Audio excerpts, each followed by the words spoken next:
크리스마스 이브입니다. 고요한 밤, 거룩한 밤. 고요한 밤, 거룩한 밤, 어둠에 묻힌 밤, 주의 부모 앉아서 감사 기도 드릴 때 아기 잘도 잔다, 아기 잘도 잔다.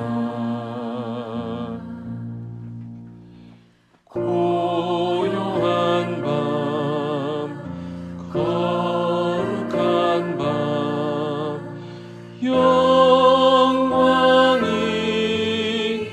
둘린 밤, 천군 천사 나타나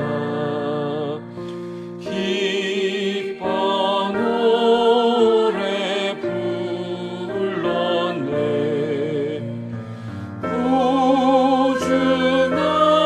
구주나셨도다,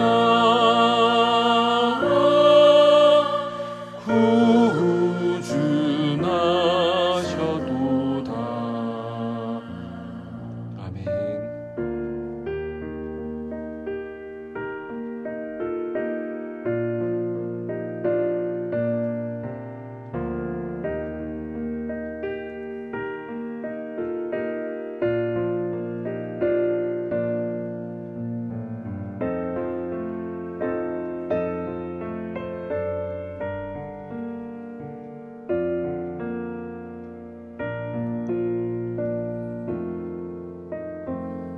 삼절입니다 고요한 밤, 거룩한 밤.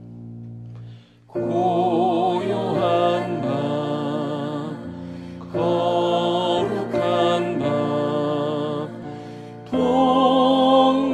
동방의 바사들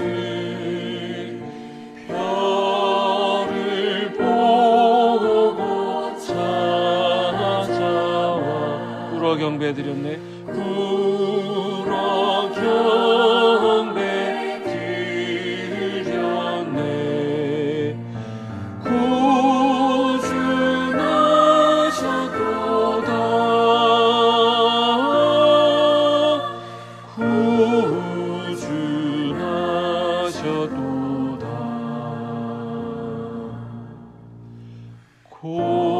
고요한 밤, 거룩한 밤, 주 예수 나신 밤, 그의 얼굴 광채가 세상 빛이 되었네. 구주 나셨도다, 구주 나셨도다, 구주 나셨도다.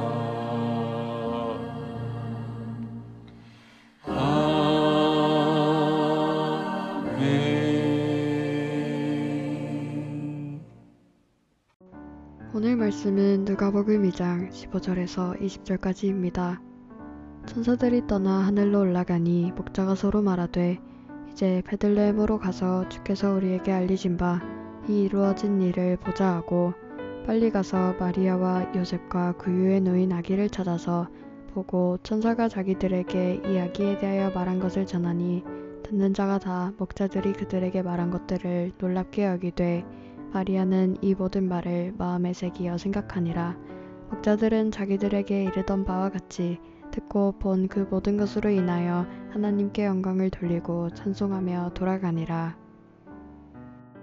우리는 예수님의 탄생과 관련해서 천사의 합창단, 장엄한 찬양을 들었습니다. 13, 14절에 호련히 수많은 천군이 그 천사들과 함께 하나님을 찬송하여 이르되 지극히 높은 곳에서는 하나님께 영광이요 땅에서는 기뻐하신 사람들 중에 평화로다 하니라.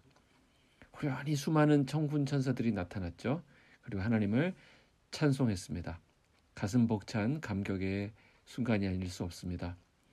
예수님의 탄생은 어떻습니까? 먼저 하나님께 영광입니다. 그분은 온 세상을 창조하시고 또 타락한 인간을 구원하시기 위해서 하나님은 인간을 사랑해 주셨습니다. 그래서 모든 것을 계획하시고 준비하셨다가 이제 때가 참에 자기 아들을 이 땅에 보내신 것입니다. 하나님께서는 그 구원의 계획이 결실을 맺기 시작하는 그 예수님의 탄생을 그 누구보다도 기뻐하셨습니다. 천사들은 그런 하나님께 먼저 영광을 돌렸던 것입니다. 그리고 나서 어떻게 합니까? 땅 위의 사람들에게 평화를 선포합니다. 평화로 번역된 헬라어 에이레네는 히브리어로 샬롬입니다. 이 평화는 그냥 우리가 일반적으로 말하는 그런 평화가 아니라 하나님과의 관계가 회복될 때 비로소 누려지는 그리스도인의 특권을 말합니다. 그런데 이것은 아무에게나 주어지는 것이 아니라 하나님이 택하신 사람들에게 주어진 것입니다. 여기 뭐라고 얘기합니까? 땅에서는 기뻐하신 사람들 중에 평화로다. 하나님의 기뻐하심을 입는다는 것은 하나님의 택한 백성 안에 들어가 있다는 말이 되는 것입니다. 자, 목자들은 그래서 어떻게 하죠? 하나님께서 행하신 그 일을 보러 가기로 결정합니다. 천사가 이야기한 것과 똑같은 구유 안에 한 아기를 발견합니다. 예수님의 이 출생과 관련된 이 기사 누가복음에 보면 예수님께서 구유에 누워 계신다라는 표현이 여러 번 등장합니다. 앞에 7절에도 있었고 12절 그리고 또 16절에 계속 나오고 있습니다. 구유라고 하는 것은 동물들이 여물을 먹는 여물통을 의미합니다. 아마도 양들이 먹던 먹이통이 아니었을까 이렇게 짐작이 되는데요. 베들레헴이라고 하는 동네가 다윗의 동네라고 소개하고 있는 4절을 우리가 기억한다면 다윗 역시 양을 쳤던 목동이었음을 우리는 기억할 수 있습니다. 하나님 그분이 양을 치는 목자라고 성경에서 여러 번 언급하셨습니다. 그러니까 이스라엘 백성은 하나님의 양이 되는 것이고 하나님은 그들에게 양의 꼴을 먹이는 목자입니다. 여호와는 나의 목자시니. 특히 아기 예수의 탄생 소식을 그 지역의 목자들에게 먼저 알리셨다라는 것은 매우 의미가 있는 일입니다. 그 목자들에게 온 백성에게 미칠 큰 기쁨의 좋은 소식을 알려주고 있는 것입니다. 사실 목자들의 증언은 신빙성이 떨어지는 것으로 여겨지던 그런 시대 상황이 있습니다. 왜냐하면 천한 부류의 사람들이거든요. 그런데도 이 목자들이 예수 탄생의 소식을 가장 먼저 받은 것으로 그려지고 있다는 것은 복음의 참 신비한 부분이 아닐 수 없습니다. 목자들이란 양에게 먹이를 주는 그런 역할을 하는 사람들이죠. 근데 그 목자들이 가보니까 구유에 놓여있는 아기가 있었고 그분이 바로 구주, 곧 그리스도이심을 마리아와 또 요셉에게 전한 것입니다. 왜 구유에 태어난 아기가 그 예수가 기쁨의 좋은 소식이 되겠습니까? 바로 예수님께서 이 땅에 참된 양식, 영원한 진리를 먹지 못해 기진해 있는 모든 백성에게 하늘의 꼴 또 하늘의 떡으로 오셨기 때문입니다. 우리의 목자가 되신 하나님은 기갈하여 굶주려 죽어가고 있는 하나님의 양들인 우리들에게 참된 양식이 되기 위해서 이 땅에 오셨습니다. 생명의 떡으로 오신 것이죠. 늘 양에게 먹이를 먹이는 이 목자들은 여물통에 누워 계신 아기 예수를 보면서 분명히 깨달았을 것입니다. 감이 왔을 것입니다. 아, 우리의 양식으로 오신, 먹이로 오신 그리스도시구나. 이렇게 구유에 누워 계시다니 바로 이해할 수 있었을 것입니다. 그래서 14절 지극히 높은 곳에서는 하나님께 영광이요 땅에서는 하나님이 기뻐하신 사람들 중에 평화로다. 오늘 우리는 어떻습니까? 과연 하나님이 이끌어서 예수님에게로 데려가 하늘로부터 내려오시는 산떡이신 예수를 먹은 자로서의 그 기쁨과 평화가 있습니까? 예수의 오심으로 하나님과 누리게 된, 하나님과 이루어진 이 평화, 이것이 우리에게 가장 큰 축복이고 가장 큰 기쁨의 소식이 되는 것입니다. 15절에 보시면 천사들이 떠나 하늘로 올라가니 목자가 서로 말하되 이제 베들레헴으로 가서 주께서 우리에게 알리신 바 이 이루어진 일을 보자 하고 빨리 가서 마리아와 요셉과 구유에 누인 아기를 찾아서 보고 천사가 자기들에게 이 아기에 대하여 말한 것을 전하니, 그렇게 말하고 있죠. 자, 목자들은 자신들에게 일어난 일이 주님께서 알리신 것이라고 말하고, 또 그것이 그들에게 믿음의 반응을 요구한다는 것을 잘 이해했던 것 같습니다. 그래서 그들은 구주를 보기 위해서 빨리 달려갔습니다. 무엇을 우리가 생각하게 됩니까? 하나님의 말씀이 임했을 때 거기에 속히 반응하는 사람, 하나님이 보여주신 어떤 믿음의 부분에 대해서 즉각적으로 순종하는 사람이 하나님의 기뻐하심을 입고 말씀의 현장을 누리게 된다라는 것입니다. 목자들은 마리아와 요셉 그리고 구유에 누워 있는 아기 예수님을 만났습니다.